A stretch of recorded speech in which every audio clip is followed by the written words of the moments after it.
Over the past few weeks, a strange claim started spreading online. Posts, thumbnails, and comment sections all saying the same thing: that Patrick Swayze's brother, Sean Swayze, had just passed away. Fans were stunned. Some swore they had already mourned him years ago. Others were seeing the news for the very first time. So what's really going on here? Why does Sean Swayze's name keep resurfacing in connection with death? And why won't the rumors stop? But the truth behind this story is more complicated than most people realize. It didn't start with a major news outlet. It started quietly. A few viral posts, a handful of YouTube videos, headlines written just vaguely enough to spark panic without offering clarity. Suddenly, fans were asking the same question everywhere. Did Patrick Swayze's brother just die? What made it worse was the timing. Around anniversaries tied to Patrick Swayze's passing, engagement spikes dramatically. That's when old names resurface, and algorithms don't care whether information is new or accurate. They only care if people click. And this time, Sean Swayze was pulled back into the spotlight. But this wasn't the first time it happened.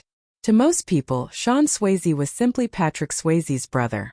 But for Sean, that label was both a blessing and a curse.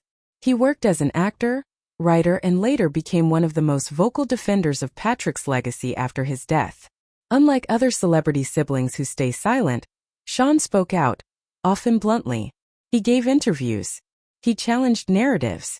And he didn't shy away from conflict, especially when he believed Patrick's memory was being misrepresented.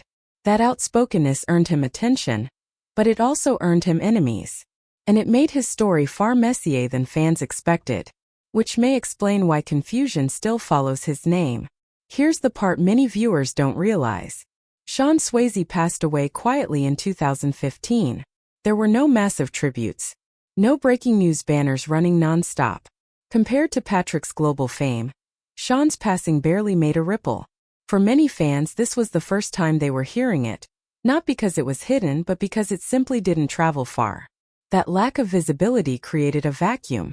And when there's a vacuum online, speculation rushes in to fill it. But that still doesn't explain why the rumors keep restarting. The answer lies in how modern celebrity news works. Old articles get recycled. AI-generated content pulls outdated information without context. Social media pages repost headlines stripped of dates. And suddenly, a 10-year-old event feels brand new. Sean Swayze's name often appears alongside Patrick's during anniversaries, retrospectives, or biographical content. Algorithms see engagement and push it harder even if the information is incomplete. And once one misleading post gains traction, dozens follow. But there's another reason Sean's story refuses to fade. After Patrick Swayze's passing, Sean became involved in highly public disputes, especially involving Patrick's widow, Lisa Nemi. Sean made public accusations, questioned decisions, and openly expressed resentment about how Patrick's legacy was being handled. These interviews shocked fans. Some sided with Sean. Others felt he crossed lines that shouldn't have been crossed. Either way, his comments kept resurfacing whenever Patrick's name trended. And controversy has a long memory online. Every resurfaced argument, every old clip, every quote taken out of context keeps Sean Swayze's name circulating, often without clarification about when events actually happened, which leads to even more confusion. One thing that has never helped clear the air is silence. The Swayze family has largely avoided addressing Sean publicly in recent years. No corrections. No clarifications.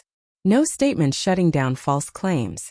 That silence leaves room for interpretation. And when fans don't get answers from official sources, they start filling in the blanks themselves. Some assume secrecy. Others assume something new has happened. And rumor slowly turns into fact in comment sections across the internet.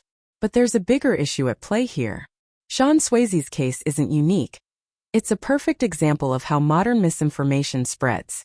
Emotional topics travel faster than factual ones. People react before they verify. And once a claim feels familiar, it feels true.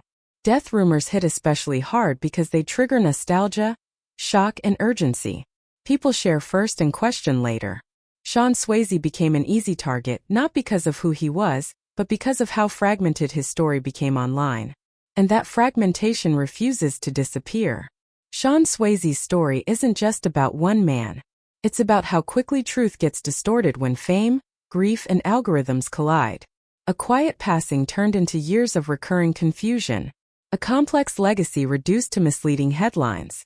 And as long as clicks matter more than context, his name will likely keep resurfacing, leaving fans asking the same question over and over again.